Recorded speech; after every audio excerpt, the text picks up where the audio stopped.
Hola, ¿qué tal? Hoy le venimos a contar, Eduardo Verástegui anda muy por la vida, por la libertad, por la familia y por el honor. Y el INE ya le dio su aval para que arme su propio partido y pueda hacer todas las señales que quiera y nadie le diga que es un fascista.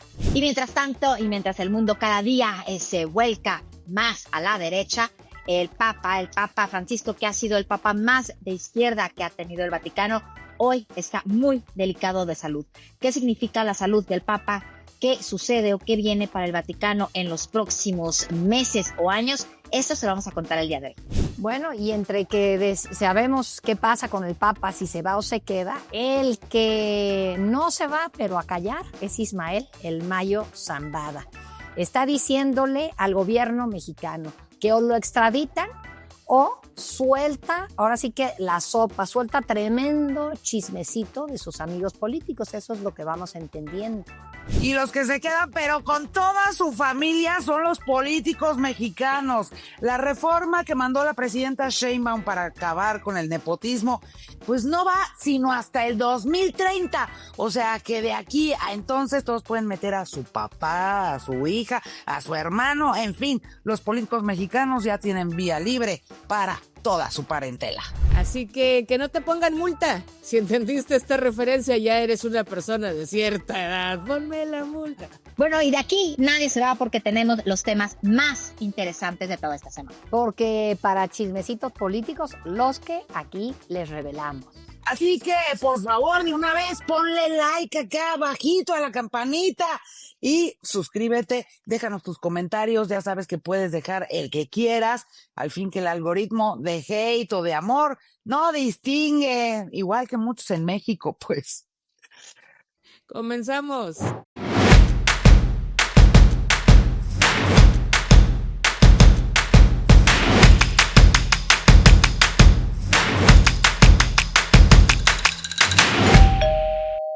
Oigan, pues, hola, ¿qué tal? Estamos aquí de nuevo con esta edición de Cuarto para las 4 y hoy tenemos que su invitada, te decía yo, Viviana Belzano. Hola, Viviana, ella escribe en La Razón y tiene su programa de Todo Personal que acaba de cumplir años, sus 15 primaveras que te decía yo. Viviana, qué gusto que nos acompañes.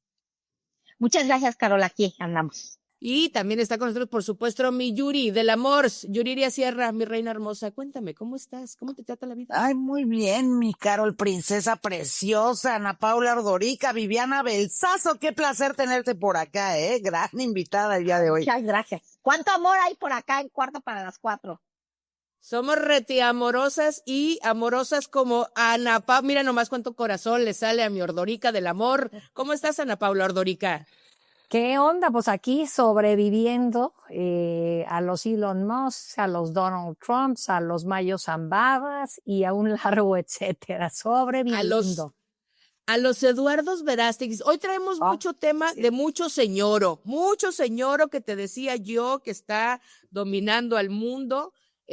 Voy a empezarles con José Eduardo Verástegui Córdoba.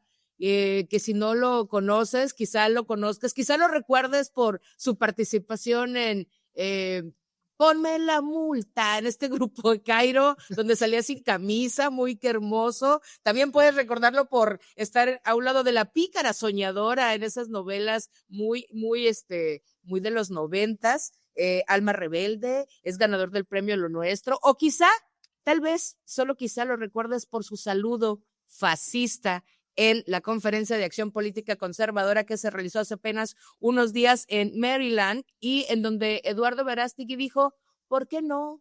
¿Por qué no también yo saludar desde mi corazón y con la mano extendida? El saludo nazi, El saludo es nazi. Él dice que no, Yuriria, él dice que le estás levantando calumnias, que él lo que hizo fue un saludo del corazón hacia todos los demás. Y pues claro, ese ha sido el argumento cuando les han cuestionado tanto a Elon Musk, que ya lo hizo, como a Stephen Bannon, que también lo hizo, sobre este saludo nazi, saludo fascista, es correcto, que realizó en la conferencia. ¿Qué estaba haciendo, dirás tú, Eduardo Verástegui, en la Conferencia de Acción Política Conservadora, que para algunos dicen que es como el Woodstock de los conservadores, pero pues sin droga y sin música chida.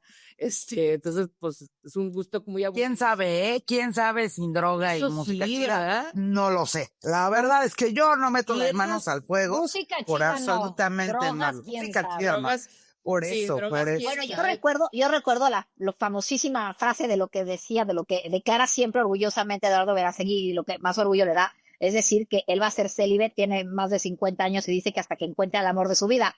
Entonces sigue siendo célibe y además de todo no ha encontrado el amor de su vida. Imagínate nada más alguien que te dice eso, ¿qué podemos esperar? 18 años en castidad. ¿Por qué? Porque no ha tenido tiempo, cito textual, su vida no le da tiempo de encontrar a la mujer, porque él mencionó así con todas sus letras, a la mujer de sus sueños.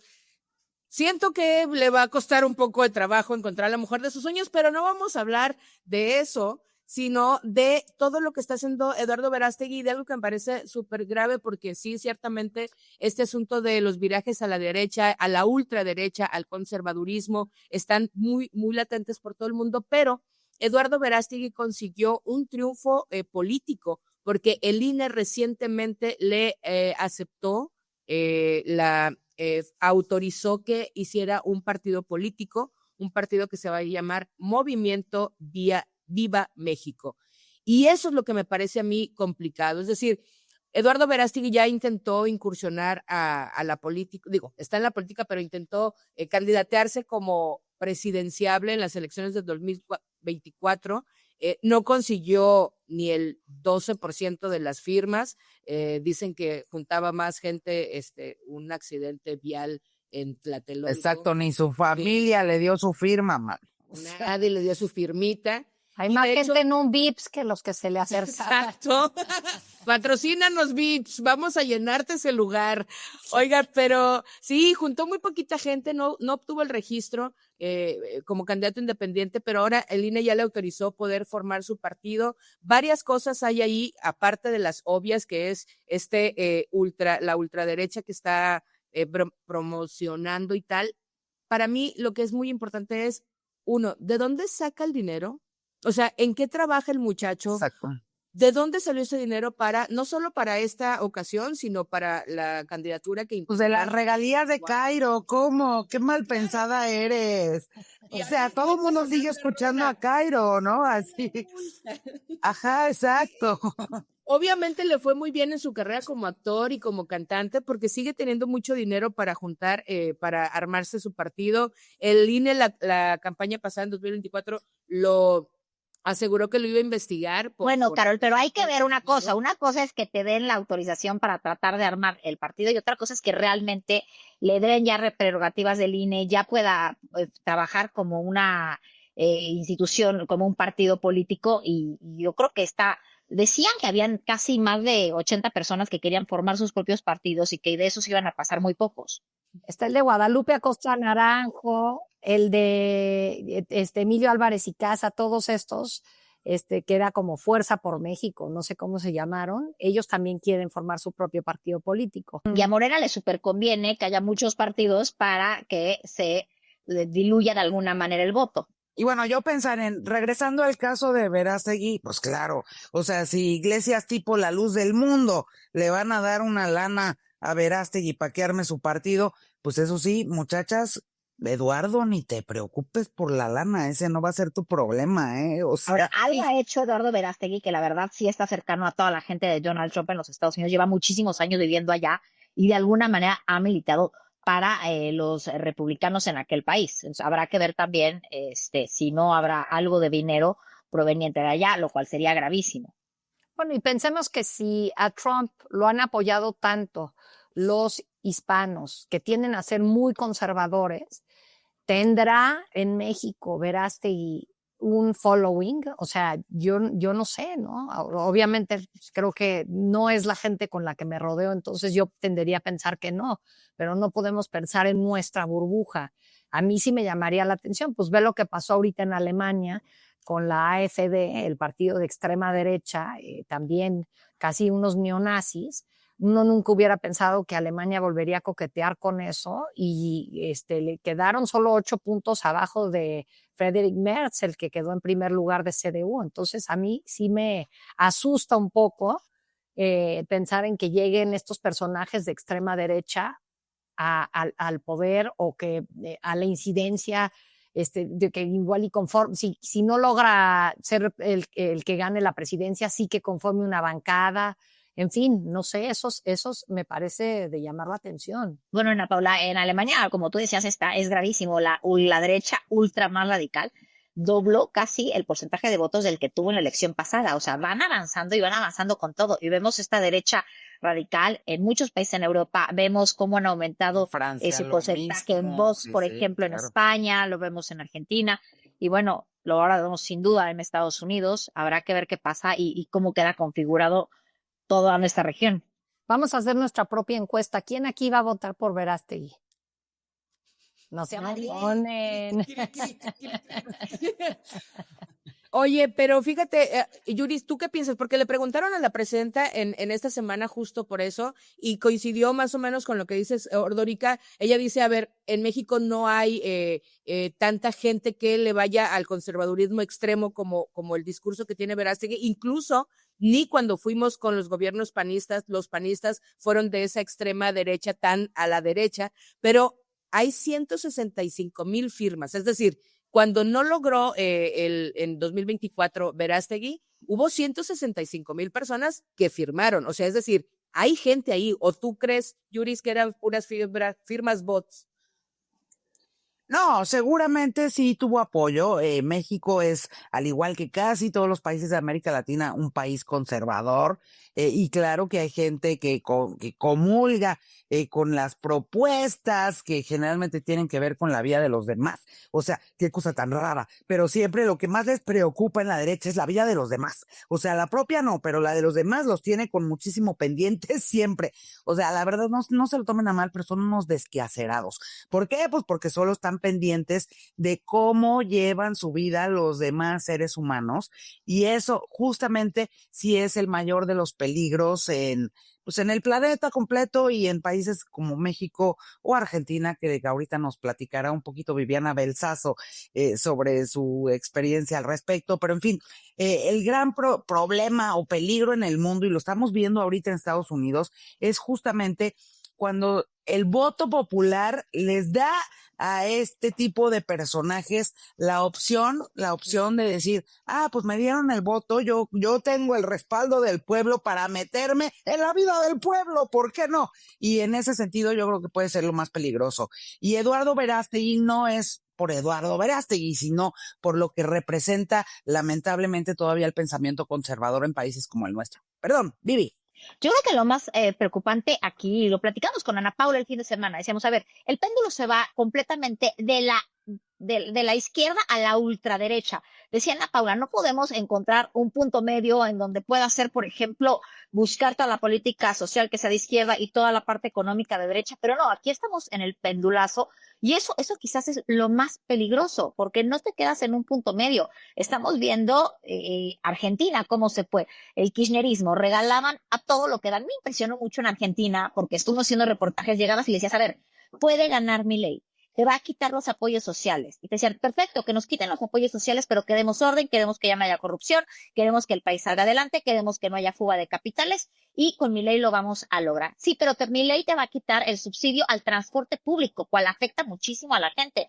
Y esa gente que toma el transporte público, todo lo que es, te decía, sí, lo que quiero, no me importa que me quite el subsidio al transporte público, lo que yo quiero es que haya orden en el país. Entonces tampoco me importan las libertades, no me importa la democracia, lo que queremos es salir adelante, porque llevamos años con los Kirchner, papá, esposa, Máximo Kirchner, el hijo Kirchner, que ha tratado a como de lugar entrar al partido y al poder, y bueno, está muy metido en el partido, pero no está metido en el poder, y la gente ya quería un cambio radical en Argentina, y así fue como llegó Javier Milei, que para los que son de ultraderecha es moderado con todo y su motosierra. O sea, vamos a ver qué pasa en otros casos, como si hubiera ganado la ultraderecha en Alemania, o ahora lo vemos en España o en Francia. Oye, Vivi, y hablando de argentinas, de ahí me quiero ligar y aprovechar que estamos hablando de argentinos, obviamente de un lado y del otro del péndulo, y irnos hacia el péndulo, hacia el lado izquierdo, que tuvimos con Francisco, a uno de los papas corrígeme si me equivoco, no estoy muy familiarizada con los temas de la iglesia canónicos y todo eso, pero tengo entendido que es el papa más hacia la izquierda que ha habido en los últimos La izquierda años. de la derecha, sí. Y exacto, es la izquierda de la derecha, a la derecha del padre y a la izquierda de la política, ¿no? Entonces, ¿qué está pasando con el Papa Francisco? Está delicado de salud, pero independientemente de eso, creo que lo interesante acá será ver qué va a pasar después, es decir, qué sigue en el Vaticano y si van a volver a la derecha. A ver, el Papa Francisco sí es un hombre de izquierda, es un hombre que trabajó muy fuerte con la gente de la dictadura. Quien forma el Papa Francisco es una mujer que es esta química, que le daba a leer libros de Marx, de toda la gente de izquierda, y él se formó estudiando todo ese tipo de lectura y a esas personas. El Papa dice, esta mujer Esther Bellestrino, que fue la química, su mentora, le dice, tú estás destinado y tu corazón está directamente en el sacerdocio, pero puedes seguir trabajando desde ahí. Y se va el Papa Francisco y entra al seminario y así es como se convierte en Papa. El Papa es tan de izquierda que estuvo apoyando muchísimo a todas las víctimas de la dictadura. Incluso él nos ha contado que cuando estuvo el Papa en el seminario, él estuvo acogiendo a muchos personajes, a muchas personas que estaban siendo perseguidas por esta terrible dictadura militar. Incluso al Papa Francisco lo castigan durante varios años dentro de la misma congregación, porque hay que recordar que la iglesia en Argentina sí estaba de alguna manera ligada a los militares, a Videla y a todos los militares de la dictadura. Entonces el Papa Francisco era pues como un outsider dentro de ese grupo, no lo querían dentro de ese grupo y estuvo castigado un buen tiempo. Tú lo fuiste a entrevistar el año pasado. Estuvimos en agosto pasado, empezó siendo una visita personal que se convirtió en una entrevista y nos recibió 1 hora 45 minutos, lo cual fue hermoso porque lo que él quería hablar y dar era cuando Milei llega a Argentina, la vicepresidenta decide que quieren amnistiar a los militares dentro de la dictadura militar, que están todavía en la cárcel, todavía están presos de haber desaparecido a miles de personas, y el Papa Francisco quería dar un mensaje muy claro de que la memoria y los testimonios no se deben de olvidar para que no liberara a esos militares, que era una tragedia, imagínate nada más. Y no fue Milei directamente, fue su vicepresidenta con la que está ya peleado a muerte. No hay que olvidar que Jorge Mario Bergoglio es jesuita. Jesuita, resguarda mucha gente a la dictadura. Es más, él antes de entrar al seminario entra a trabajar en un laboratorio de química. En este laboratorio de química, su jefa se llamaba Esther Ballestrino, que fue la fundadora de las Madres de Plaza de Mayo. Después la asesinaron y la aventaron de un avión, pero para el Papa fue su gran mentora.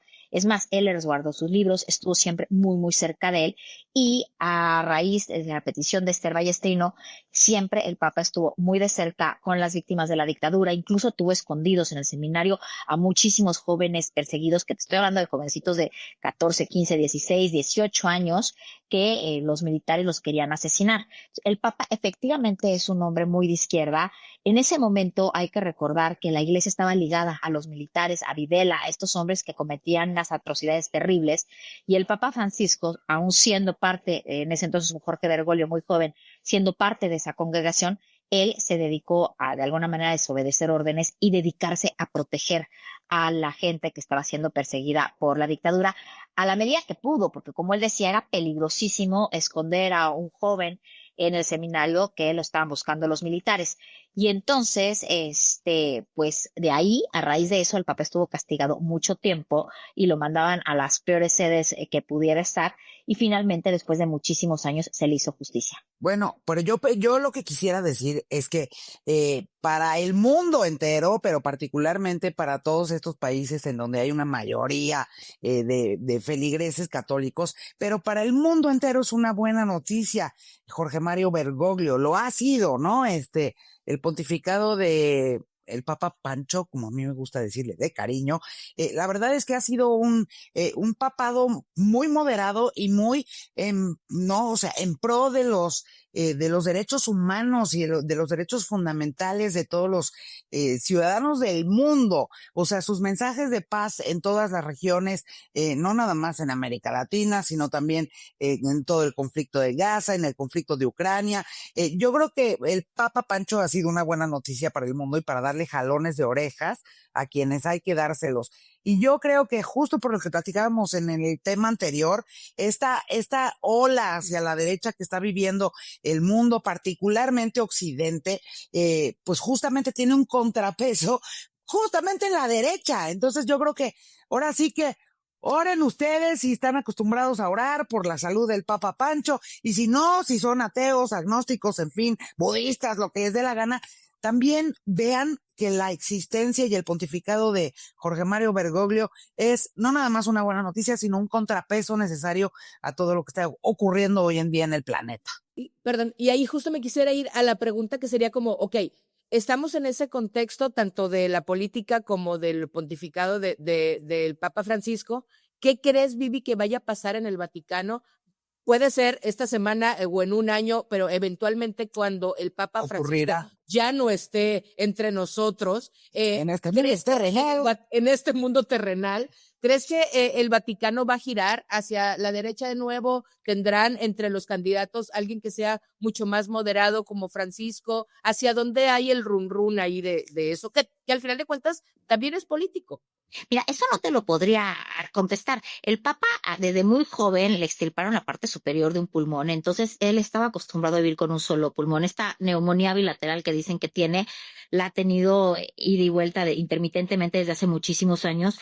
Y bueno, se dijo mucho que el Papa había firmado su carta de renuncia cuando realmente la firmó desde 2003. Existe una carta de renuncia diciendo que si él no está facultado para ejercer su papado, que renuncie. Adriana Paula, ¿quiere decir algo? No, ahorita pensaba que acabaras esa parte, pero lo único es que se hizo todo un tema por esta carta que firmó de renuncia, cuando es algo que ya viene siendo una tradición desde Pío XII, que era el Papa en tiempos de la Segunda Guerra Mundial. A él lo odiaban los nazis y entonces firma su renuncia porque tenía miedo de que lo fueran a secuestrar los nazis. Y entonces la Iglesia, con esta carta de renuncia de Pío XII, podía llamar a un cónclave, nombrar a un nuevo papa, y así la Iglesia no quedaba rehén de Hitler. Y desde entonces se ha vuelto una tradición que los papas firmen una carta de renuncia para que, si llegara a estar pues en una coma extendida, por decirlo ahorita, la situación de salud del Papa Francisco, puedan de alguna manera, con ciertos protocolos, aplicar esa carta de renuncia, convocar entonces a un cónclave y, bueno, evidentemente seguirían cuidando del Papa, pero pues un Papa que ya está pues sin sus funciones, ¿no? Y para que la Iglesia no se quede sin ese jefe, sin ese jerarca, es lo que tengo entendido. Entonces, ¿cómo me pone de malas la gente que sube noticias falsas de el Papa ya firmó su renuncia, solo es que él sabe que ya se va a morir? O sea, todos lo han hecho desde la Segunda Guerra Mundial. Oiga, por cierto, y nada más paréntesis en el tema, de verdad no se pierdan la película de Cónclave, protagonizada por Ralph Fiennes. Es de verdad, una belleza de película y nos permite además entender realmente toda la grilla, o más o menos, ¿no? La grilla que ocurre, porque si ustedes creen que en países como México estamos muy politizados, espérense al siguiente Cónclave, pero no se pierdan esta película que está maravillosa, a mi juicio, ¿eh? Me encantaría que ganara el Oscar y voy a odiar que gane, ¿cómo se llama la que hemos Emilia, la Emilia Pérez.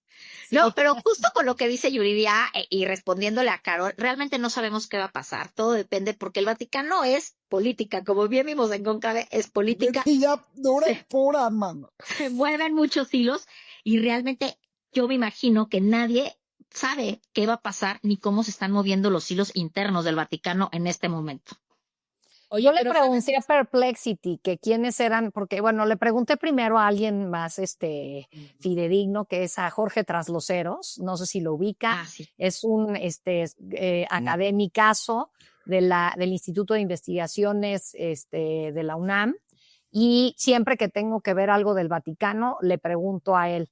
Él fue el que me contó la historia esta de Pío XII y es el que le pregunté y me dijo, ahorita son puras especulaciones, nadie puede saber quién va a ser, o sea, hay muchos cardenales, hay un número específico de cardenales, pero nadie puede saber exacto quién va a suceder al Papa. Pero sí le pregunté a Perplexity, que es el chat que utilizo de AI, y sí me dio algunos nombres. No venía ninguno mexicano, venía un italiano, en fin. Y luego le dije, oye, ¿qué? ¿A poco dentro de estos no hay nadie mexicano? Y sí hablaban de pues los dos cardenales, Aguiar Retes y otro, ¿no? Alguien que sea más ducho en estos, que me sepa decir. Yo nomás los Perdona la León, curia, pero no tengo ni idea. Los Cardenales de Nuevo León, Ordorica, son los únicos que te puedo yo decir 4 canciones al hilo y cantártelas de una vez, pero no, los otros cardenales no. Oigan, pero lo cierto es que seríamos de las pocas o quizá la única generación en la historia del mundo, en caso de que Jorge Mario Bergoglio lo vamos a ver fallecer, o sea, eso sí lo tengo muy claro, que habremos visto 4 papas en nuestro tiempo de vida, o sea, vimos a Juan Pablo II, vimos a Benedicto XVI, vimos a Francisco. ¿cómo se llama?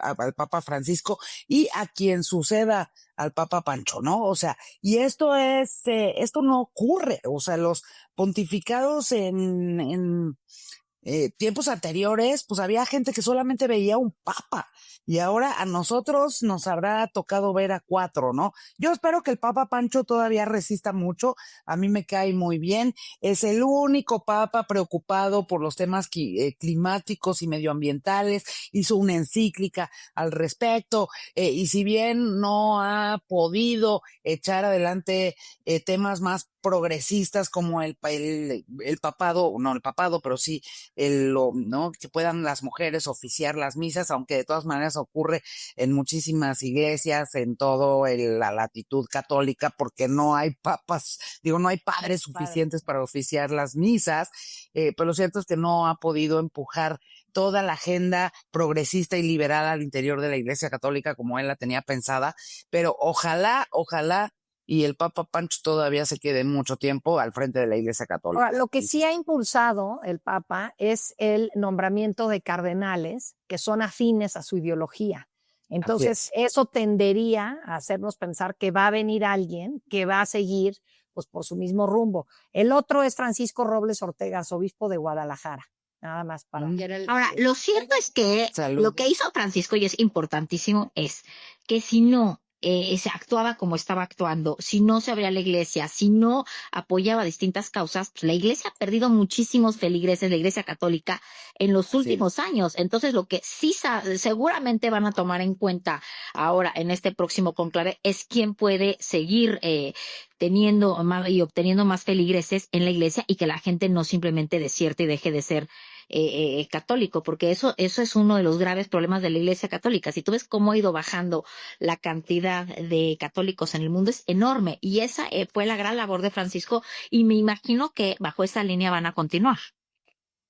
Sí, al final de cuentas, para no perder este impacto y esta posición que tienen, como decimos, porque también es política y también tiene peso en todo lo que se decide alrededor del mundo. Y quien tiene mucho peso, Ordorica, y me quiero ir a otro jefe de otro lado del péndulo, pero es otro tipo de jefazo, es Ismael El Mayo Zambada, el señor del sombrero, que se ha puesto muy picudo, Ordorica, con el gobierno de Claudia Sheinbaum, y primero lanzó una carta cuando en aquella detención, estoy haciendo comillas, detención, comillas, extradición, comillas, secuestro, y lanza una carta diciendo muchas de sus verdades, y en esa carta muchas de las cosas que dijo el gobierno mexicano las agarra para abrir investigaciones también en contra del gobierno de Estados Unidos, y está todo como mucho con pinzas en la relación bilateral con este caso, y ahora lanza otra nueva carta, le gusta mucho la cosa epistolar a Zambada, y lanza una nueva carta en la que palabras más, palabras menos, dice o me extraditan o yo me pongo aquí platicador. Cuéntanos cómo está este asunto. Sí, el abogado del Mayo entregó al consulado de Nueva York el jueves pasado una carta en la que le dice que está en Estados Unidos producto de un secuestro y que por ello el gobierno de Sheinbaum debe de pedir su extradición. Exige, creo que es una palabra importante, exige acción de parte del gobierno y si no, amenaza con que la relación bilateral podría colapsar, que se ha leído como que voy a hablar, ¿no? No sabemos a ciencia cierta porque uno de los abogados dice que no es así, pero bueno, así es como se lee. Lo que más teme el Mayo, y se entiende que por eso manda esta carta, es que le apliquen la pena de muerte que está prohibida por la Constitución mexicana. Ahora, todo esto ocurre en el marco de un Trump que ha dicho que los cárteles mexicanos y el gobierno están coludidos, que son cómplices, y cuando además tenemos la amenaza de los aranceles sobre el cuello si no reforzamos la lucha en contra del narco. Entonces yo creo que todo esto para Claudia Sheinbaum es una trampa. Por un lado, tiene que defender a todo mexicano que se ha llevado legalmente tiene que hacerlo. Sí, claro, la soberanía. Se ha llevado como lo fue el Mayo, sin una explicación a otro país, en este caso Estados Unidos. Pero por otro lado, pues no puede parecer como alguien que está defendiendo a un megadelincuente, porque se reforzaría la idea de que el suyo es un narcogobierno. Entonces creo que aquí tenemos al más viejo de los narcos, y viejo por edad y viejo por conocedor, que es el Mayo, con el más viejo de los fiscales ahorita, que es Alejandro Gertz Manero, jugando ahora sí que sus mejores cartas, literalmente. En el caso del Mayo se está jugando sus cartas. Y mientras tanto tenemos ahí, por ejemplo, a un Rocha Moya, al gobernador. Y el Rocha. Y demás impresentables que están tranquilísimos en sus cargos. Entonces yo todo esto y me lleva a hacerles unas preguntas aquí para abrir la discusión. ¿Qué debe de hacer Claudia Sheinbaum?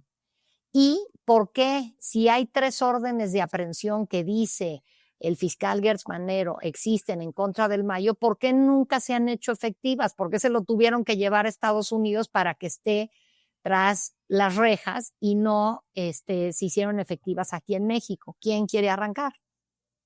A ver, Yuris, aviéntate tus teorías conspiratorias. ¿Saben qué? Yo la carta de Ismael El Mayo Zambada la vi como la carta de un ajedrecista, ¿no? Porque además, y él lo sabe y lo sabe su defensa, de las primeras cosas que sí hizo el gobierno mexicano, todavía estaba López Obrador en el cargo, hombre. Fue decir, ay, secuestraron a Ismael El Mayo Zambada, lo queremos de regreso en nuestro territorio y acá se le juzgará. Y si después tiene que rendir cuentas ante la justicia estadounidense, pues será cuando lo cumpla primero con la justicia mexicana, ¿no? Entonces, digamos, es el juego de un ajedrecista, porque en efecto ya se había pedido su repatriación, o sea, no sea, y lo han dicho además en varias mañaneras, en tiempos de López Obrador y ahora en tiempos de Claudia, se ha insistido en que quieren la explicación de qué fue lo que verdaderamente ocurrió con esta abducción, entrega, secuestro del Mayo Zambada allá en Estados Unidos.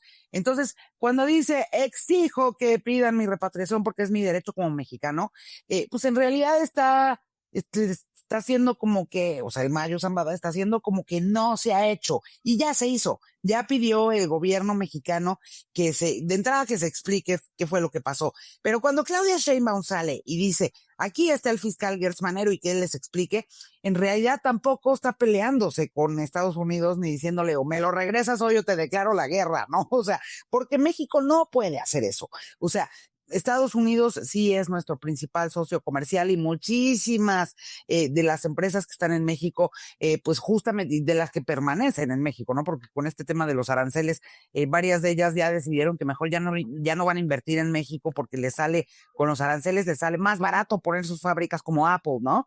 Les sale más barato poner su fábrica en Estados Unidos. De todas maneras, y claramente pues serán los consumidores estadounidenses los que digan, oigan, pues a mí me están subiendo de precio todo y la inflación se va a ir para arriba en Estados Unidos, y ya tendrá Trump que darle explicaciones a su constituency, a sus votantes en Estados Unidos, aunque pues ya que votantes, él ya no tiene derecho a un tercer mandato, digamos, pero al final del día será él quien tenga que explicar esta suicida estrategia arancelaria que está teniendo, no nada más con México y con Canadá, sino con el resto del mundo. Pero lo cierto es que Claudia Sheinbaum no se va a pelear con Estados Unidos, no tiene realmente incentivos a hacerlo por un narcotraficante, como es el caso de Ismael El Mayo Zambada. Entonces, en efecto, como bien decías, Ana Paula, pues parece como una serie de, no así, una canasta de trampas que no es muy claro hacia dónde puedes hacerte, pero lo cierto, lo que queda muy claro es que Claudia Sheinbaum y su gobierno, pues ahí está la petición y van a terminar aceptando lo que el gobierno de Estados Unidos disponga A ver, al Yuri, respecto, ¿cuál es la pieza clave en este juego de ajedrez? Pues por supuesto que yo creo que lo que está haciendo el Mayo Zambada, que hace muchísimo tiempo le quedó muy claro que él ya no tiene aliados dentro del narcotráfico, o sea, el que tenía, el que era su socio, que era el Chapo Guzmán, también está preso. Y también, Aunque seguramente, la pieza estratégica del Mayo Zambada en este juego de ajedrez son a los abogados que eligió. Sus abogados son cercanísimos al partido en el poder. Sus abogados te dicen que ya han defendido narcotraficantes porque han defendido al Z40 y Z42 que han sido brutales. Y les tengo un chisme buenísimo. Saben que el principal abogado del Mayo Zambada tiene fotos con toda la gente que ha trabajado o que trabaja con el partido en el poder. El hijo de López Obrador le entregó, incluso está afiliado a Morena, pero además de todo es suplente, fue candidato suplente por Morena para la Cámara de Diputados de Sergio Mayer, y Sergio Mayer ni siquiera lo escogió, se lo impusieron. Entonces, el Mayo Zambada, los abogados del Mayo Zambada, digamos, que son los que Penilla se llama. Penilla, salir en una foto con Juan Pablo Penilla y salen, o sea, todo el mundo ya se parece. Armando de Regil se parece, sale con todo el mundo en fotos, ¿no? O sea, ahora bien, eso de las fotos. Muy probablemente estos cuates son los que cabildeaban para el cártel de Sinaloa, sobre todo para la Mayiza, dentro del partido. Y eso es gravísimo. Y deben de estar muy asustados varios. Porque ya ves que también Sergio Gutiérrez Luna le aventó la bolita al PAN, que también hicieron un evento con Penilla. Entonces, o sea, este cuate se ve que tejía sus redes por todas partes, no nada más Morena, pero en especial por Morena. Por Morena. Sí. A ver, Yuris, ¿qué querías decir? Ahora bien, este tema de Juan Pablo Penilla y su socio en su bufete, la verdad es que cuando sale Claudia Sheinbaum le preguntaron en su mañanera, que qué onda con la foto en la que salía ella con Juan Pablo Penilla, pues dijo, pues yo no tengo idea quién es, y este cuate pues se habrá acercado, me habrá pedido una foto, no me acuerdo si lo dijo textualmente así, pero esa era la idea. La verdad es que a quien no nos ha pasado, ustedes cuatro, su servidora, que estamos aquí, somos personajes públicos, pues a mí llegan y me piden una foto y yo me saco una foto con todo el mundo, o sea, yo no le digo que no a una foto con nadie, y no pregunto, ¿quién eres? ¿Tienes antecedentes penales? O sea, pues por supuesto que no. Entonces sí es absolutamente probable que al menos en muchos de los casos de las fotos de Penilla con personajes públicos, pues sea nada más una coincidencia así de alguien que llegó y te pidió una foto, ¿no? Diga usted, Carolina Hernández. Digo yo, sí, en el caso de Claudia, la presidenta dijo tal cual, en la gira me tomo foto con mucha gente, creo que tiene un punto, pero también Viviane tiene un punto, es como, ok, independientemente de eso, los vínculos estrechos con el partido en el poder son innegables, ahí están, tiene reconocimientos, tiene afiliaciones, tiene las precandidatura y la candidatura. Yo lo que quiero poner sobre la mesa es, sí, Claudia, la presidenta está en una posición súper complicada porque cualquier decisión que tome va a tener consecuencias por todos lados. Es decir, es un buscaminas y en todos lados donde pise va a explotar algo. Si es un catch 22, le llaman. Casi sí, todo tiene. Sí, por un lado aranceles y por otro lado, y una cosa que yo platicaba con la gente ya en Culiacán es, ok, suponiendo que acepta la extradición porque legalmente tiene un punto, es un ciudadano mexicano, así como los 180 millones que están allá pasándola súper mal, pero bueno, es un ciudadano mexicano, acepta la extradición. ¿Cómo se van a poner las cosas con el bando contrario? Recordemos que el pleito que está sucediendo en Sinaloa está en una sola banda, en un solo grupo criminal que se fraccionó. Es decir, es el mismo cártel, el cártel más poderoso del mundo, fraccionado en dos, peleándose entre ellos. Y entonces, un bando es los Chapos, la Chapiza, los hijos del Chapo, y otro bando es la Mayiza y la gente filial a Ismael Zambada.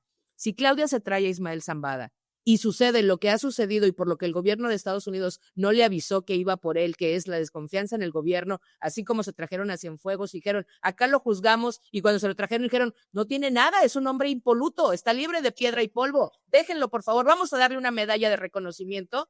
Si eso sucede o algo cercano, no una medalla, pero que no lo juzguen como merece, lo que va a pasar en Sinaloa no va a tener precedentes porque entonces va a haber una clara inclinación del gobierno hacia una fracción de ese cártel que está destrozando el Estado. Y entonces ahí sí se va a poner difícil, sobre todo teniendo en cuenta que tienes a Rocha Moya, una impresentable, y que siguen sin moverlo del puesto, mientras todo esto está ardiendo. Rocha está, mira, con los pies remojados en Mazatlán. Mi única duda que tengo aquí es quizás yo que llevo preguntando qué hace Rocha Moya todavía ahí, qué hace Rocha Moya todavía ahí, quizás es la carta más fuerte que puede tener Claudia Sheinbaum para negociar con Donald Trump de decir, mira, ya, te entrego a uno de mis gobernadores. Tómalo, llévatelo, pues sí. Pero tendría menos costos si lo quitan antes y te entrego a mi exgobernadora, te entrego a mi gobernador en funciones. Lo que pasa es que creo que, por ejemplo, el error que cometió Zelensky, ahora sí que parece que no viene al caso, pero aguántenme. Zelensky fue con Trump a Mar-a-Lago y le dijo, a ver, síguenos apoyando y nosotros tenemos un montón de minerales que son valiosísimos para ti. Se voltea a Trump y dice, maravilloso, quiero los minerales y eso va a ser mi manera de que me pagues todo lo que ya te dimos. O sea, como que muy rápido entregó sus cartas más fuertes. Entonces, en el caso de Claudia, no sé si haya sido premeditado o no, porque nadie podía saber cómo iba a llegar Donald Trump de agresivo a la Casa Blanca. O sea, se percibía que sí, pero no que tanto. Es una carta que ahorita le queda a Claudia. No es lo mismo entregar a un gobernador que entregar a un exgobernador, pero todo esto me lleva a preguntarte, Vivi, porque sé que tú lo has investigado y estudiado mucho. En este conflicto de la Malliza y los Chapitos, han habido algunos golpes y uno de los dos bandos está ya más golpeado que el otro. ¿Cómo está la situación? A ver, han detenido a los operadores de ambos mandos. Y lo que pasa es que además de todo, cuando tú te peleas, pues, es mucho más fácil pelearte con alguien que ya sea cercano a ti porque conoces todas sus estrategias. Y sin duda, el gobierno mexicano, antes de la fecha límite, que faltan ya muy pocos días para la imposición de los aranceles, tiene que entregar figuras muy fuertes. Han desmantelado y estas últimas semanas han detenido a mucha gente muy cercana a los Chapitos y están a punto, o por lo menos lo que han dicho, de detener a Iván Archibaldo. Ahora, Estados Unidos, y han dicho bien, decía Carol Yuri, que Estados Unidos podría, o México, el Mayo que quiere que lo extraditen. No lo van a extraditar y no vamos a ver qué pasó, porque ha sido una de las operaciones encubiertas más importantes de Estados Unidos para llevarse al Mayo allá.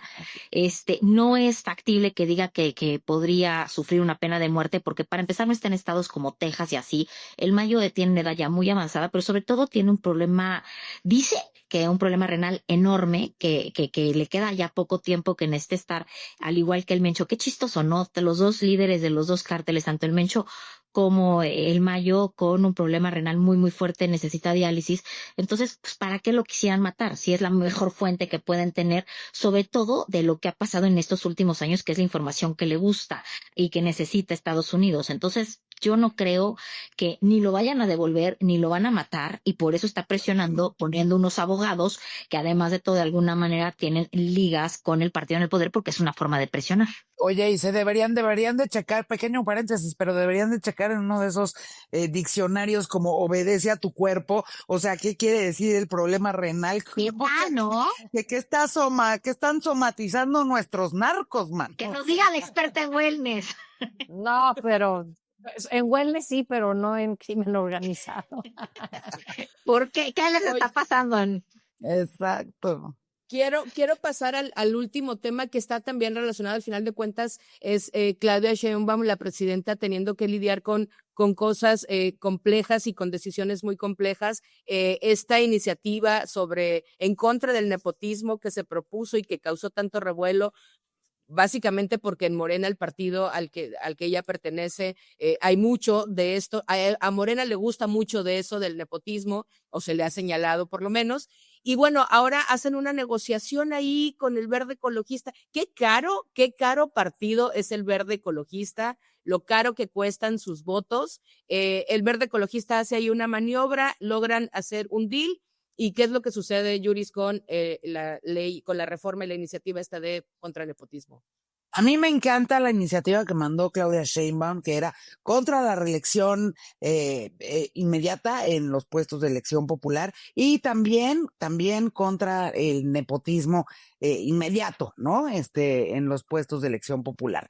La verdad es que yo veía con los mejores ojos, sigo viendo con los mejores ojos este paquete de iniciativas en materia electoral, porque efectivamente si algo le ha dado en la torre al sistema político mexicano es que pues ahí hay puras dinastías, ¿no? O sea, y vemos los Yunes desde no sé cuándo en el PAN, y vemos también en el PRI están los Murat, que luego los Murat se mudan a Morena, y en fin, digamos, esta sensación real, el poder, exacto, los Monreal por todos lados, ahora en Guerrero también ahí están los Salgado desde hace ¿no?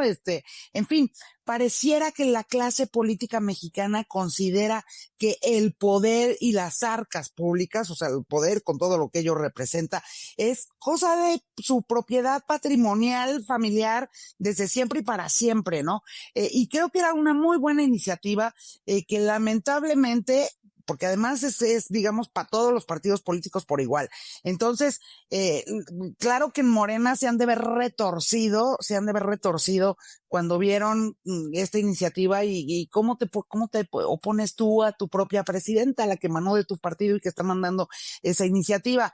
Y bueno, por supuesto, que ya hicieron, y bien decías, pues el Partido Verde, que se la sabe de todas, y ha sido digamos, el testaferro del PAN, del PRI, ahora de Morena, pero siempre sí, exacto, siempre ha sido ahí el Sancho Panza del poder toda su vida, ¿no? Toda su vida, y ha hecho de eso un negocio millonario, además. Entonces ahora podríamos decir que es el partido Sandía, ¿no? Que es verde por fuera, pues no guinda por dentro, rojo, pero rojo, también viene azul en algún lugar. Exacto, tiene el problema de que sale caro esto para el Partido Verde es que evidentemente ellos gobiernan en 2 estados, en Quintana Roo y en San Luis Potosí, y en ambos estados quieren seguir gobernando. En el caso de San Luis Potosí quieren que la esposa de Gallardo, Ruth González, que actualmente es senadora, pueda ser la candidata en el 2027, y algo similar ocurre en Quintana Roo. Y entonces, pues dicen, no, todos estamos a favor de combatir el nepotismo. Sí, pero para las elecciones del 2030, porque en el 2027 somos déjame poner primero a mi parentela. Los dejo antes bien colocaditos y colocaditas y ya después vemos, ¿no? Pero pues nos afectó a Augusto y Manuel Velasco, ya lo negociaron, ya lo aprobaron así. A ver, una pregunta, Ana Paula, aunque Andy López Obrador quisiera buscar la presidencia para el próximo sexenio, ¿podría con esta ley de nepotismo? Es que no aplica para el Ejecutivo, solo aplica para puestos locales, desde gobernador y legislativo, y gobernadores y así, pero no aplica para el Ejecutivo, curiosamente. Bueno, que es más o menos lo mismo.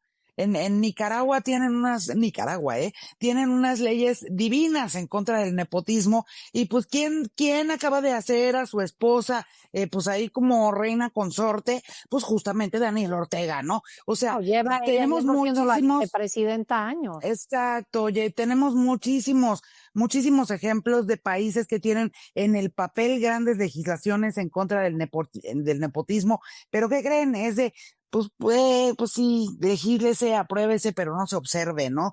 Y ese pues era el peligro de todas maneras de que en México se aprobara y todo el mundo iba, imagínate, ¿no? O sea, ¿en qué momento estas dinastías políticas han estado dispuestas a no cederle su silla o su curul a su pariente cercano, ¿no? O sea, pues, nunca. Bueno, y algo que dijo Ricardo Anaya que me pareció interesante, dijo, yo creo que tiene que incluirse al Ejecutivo y tiene que haber esta regla que aplique de manera cruzada, porque ahorita nada más es para parientes directos, o sea, esposas, parejas sentimentales, hijos, en fin, familiares directos 3 años antes de la elección. Pero no es un tema cruzado, o sea, no importa que la familia alcalde tenga a gente pues en Morena, en la Secretaría de Gobernación, o sea, no importa que se crucen puestos de nivel federal, o sea, legislativos y tal. Entonces creo que eso sería, o sea, sería muy mejorable, pero yo diría que así el premio al no manches lo que dijo fue Félix Salgado Macedonio, que sabemos que le quitaron la candidatura en el 2021 porque no reportó sus gastos y por acusaciones de abuso sexual. Y entonces se lo heredó a su hija y todo el mundo sabe que el que manda actualmente es él. Y él dice, yo detesto el nepotismo, voy a votar en favor de esto, pero para el 2030, porque en el 2027 él quiere también suceder a su hija Evelyn, aunque en realidad él ha gobernado, pero un impresentable. La tragedia de Guerrero empieza con Félix Salgado Macedonio. No, bueno, la tragedia de Guerrero es de añisísimos atrás con los pésimos gobernadores que han tenido siempre. Así es. Sí, Oiga, pero cuate. Y aquí yo creo que también una de las cosas que tendríamos que poner ahí sobre la mesa es que la Constitución en nuestro país es una Constitución muy avanzada, con muchas reformas que se le han hecho y que han quedado muy, muy hermosas. La bronca es que no se cumple, no importan cuántas nuevas ajustes le hagan a la Constitución, hay un montón de leyes, de reglas, de estatutos que están perfectamente bien en el papel, pero que a la hora de la hora no se cumplen. Es decir, da lo mismo si lo tenemos en la Constitución, si como quiera le van a sacar la vuelta o como quiera no la van a cumplir, y ese tendría que ser como el gran tema, ¿no? Yo lo veo. No me vengan con el tema con que la ley es la ley. Exacto, quitemos el que la ley es la ley y entonces veamos. Pero lo que no podemos quitar es el inexorable paso del tiempo y se nos ha ido el tiempo, ya se nos acabó el tiempo. Muchas gracias por este capítulo de mucho señoro haciendo de las suyas en el mundo. Acuérdense por favor de suscribirse, de darnos su like, de compartir y de comentar, y que no importa que comenten, porque ¿qué, Yuris? ¿No importan sus comentarios? Pues sí, porque el algoritmo no reconoce de hate, entonces pónganos lo que sea. Sí queremos mucho love. Ay, sí, pero es bonito, nosotros dejamos para que salieran los corazones, eso está muy bonito. Aquí también. Puro amor de este lado. Como las tías que somos. Si les gustó, recomiéndenos con sus amigos, si no les gustó, con sus enemigos, y así todos ganamos, y nos vemos, si no hay más remedio, el próximo jueves. Gracias Viviana, gracias mi Yuris, gracias Ordorica, y yo soy Carol, y nos vemos la próxima semana, si no hay más remedio. Bye. Suscríbanse. Gracias Vivi. Gracias a ti, gracias Yuri, gracias Carol.